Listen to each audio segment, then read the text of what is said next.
அரசு மதுபான கடைக்கு எதிராக பள்ளி மாணவர்கள், ஊர் பொதுமக்கள் திடீர் சாலை மறியல் போராட்டம். அதிகாரிகள் பேச்சுவார்த்தை. ஹோசூர் அருகே அஞ்செட்டி தாலுகாவுக்கு உட்பட்ட நாட்ராம்பாளையம் கிராமத்தில் அரசு மதுபான கடை இயங்கி வந்தது.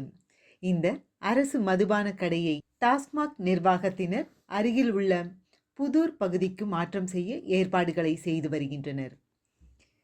புதூர் பகுதிக்கு அரசு மதுபான கடையை கொண்டு வரக்கூடாது என அப்பகுதி பொதுமக்கள் கடும் எதிர்ப்பு தெரிவித்து வருகின்றனர். இந்த நிலையில் இன்று அரசு மதுபான கடையை புதூர் கிராமத்திற்கு கொண்டு வரக்கூடாது, அப்படி கொண்டு வந்தால் பாதுகாப்பு இல்லாத சூழலும் குடிமகன்களால் பல்வேறு பிரச்சனைகளும் ஏற்படும்.